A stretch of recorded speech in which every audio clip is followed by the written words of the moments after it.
a romance novel Save the Galaxy by Ariana Deralte. Chapter 37. Chapter 7. Maze 3. Jaster called Areta while he was waiting for Faye to arrive. Can you remind those DQ'd out there fighting over their pretty new Jedi that the final decision is mine and that he needs someone willing to go undercover with no armor? Already on it, Elder. He could hear fighting in the background. I reminded them they couldn't fight for assignments, but promised the winners I'd introduce them before he leaves. She giggled. Then I told them there was an entrance fee for the whole tournament. Jaster glanced out the window again. Nobody had left the tournament, but Areta was indeed on one corner of the fight with a bulging credit pouch on her waist. Well, that was one way to do it. Come up with the names of some Verde who you think would actually work well with Femor, and won't press him too much on either sex or gen. The poor man obviously had some trauma from his boar rejecting, and despite soldiering through with admirable poise, like a his entryway chimed, so Jaster went over to his desk to trigger the door opening. Master Faye was on the other side, her robes pristine, despite the fact that she must have spent the night out in the wastelands. He had seen the vid from Vandermeer, so he knew she was a fighter, but it was still hard to wrap his mind around her being the oldest being on this planet. She was short and looked to be in her 20s at best. Then again, the smile she gave when she saw him did make you feel like some ancient predator was watching. He wondered if she'd be willing to answer some of his questions about history. Mandalore Mariel, a pleasure to meet you. I have some information you will like. And he did. He should have pressed Femor for more info on all the core, apparently, because he'd just been thinking of them in terms of there being non-fighting Jedi he could dangle in front of the new Mandalorians. But healing the Dralhan? He was from Concord Dawn, just like Jango. Mandalorian space is one planet where they had been able to reclaim some of the soils to have a decent farming economy. If the Agricorps could help them actually turn a profit rather than barely produce enough food to stay alive, if they could heal the actual wastelands of the Dralhan here on Mandalore, it would be a priceless service. But if what Faye said was true, the Agricorps didn't even charge. He realized Faye was grinning softly at him before the smile turned sharp. I need to contact the council with my findings. I hope I can borrow your official communication center.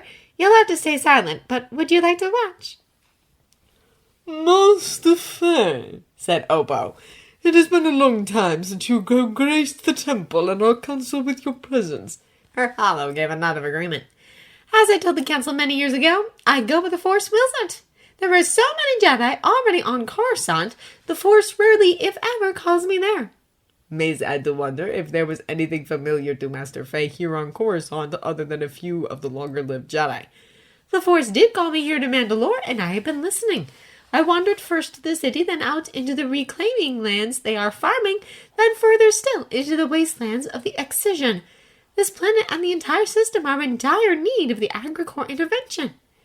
They had all just recently read the brief on Mandalore, so they knew of the Republic bombing several hundred years ago. Send Jedi after the Excision we did, said Yoda. Faye nodded. I remember. There was little they could do in the face of such horror. But it has been several hundred years, and the water and soils have filtered enough of the poisons that Agricorps methods should be able to provide results, and I believe we have new ways of dealing with radiation. Mandalore used to have jungles teeming with life. Her eyes were half-lidded, as if she were staring at the jungles rather than them. That might possibly be the case. The Jedi weren't responsible for the Mandalorian excision, pointed out Addie. We weren't, but the Republic was, and we are loyal to that same Republic. It's high time we make reparations. Even Beale said, The Senate are not going to see it that way, he said. Did you tell the Mandalore this? Mace asked. If she hadn't, then they could work out what they could offer the Mandalorians and beasts. Yes, he wasn't aware of the Agricorps mission statement to restore damaged planets and soils, but he was glad to hear it. Mace held back a sigh. So much for that hope. He mentally added debates on how to help Mandalore into their already crowded council meeting schedule. That is all the Force wished me to say, said Faye. But before I go, there is something I need clarity on. Every older council member in the room tensed. Oppo Raxus's spindly fingers were digging into the sides of his chair. I know me, and I'm confused," said Faye, her face showing only concern. A sense of alarm echoed through all the permanent members of the council. "There was no age limit on initiates when last I checked. How do you even apply it to some of the initiates? At 13, Yoda was just an adorable baby. I have the hollows to prove it." "Sent aware at the equivalent age of their species. Said Yoda firmly. A little too firmly. "Why, Yoda, you are such a cute little baby." Faye's smile was almost predatory. Even if you were such a terror when you were a toddler, I remember when you absolutely destroyed the frog population in the Room of 1,000 Fountains, or the time— "Not whatever this is," interrupted Yoda. "The initiate age to be sent from the temple was lowered approximately 50 years ago," interjected Ki Adimundi, much to Maze's dismay. Watching Yoda squirm on her master Faye's interrogation was an unexpected delight. Ki Adi continued to read from his pad. "It seems to have been done by the council in order to counter the falling numbers of Jedi Corps members." "And has it increased their numbers?" Faye asked. Ki Adi shook his head. "I don't know. The report doesn't say." Nor did the older council members in the room chime in, so no one seems to have checked.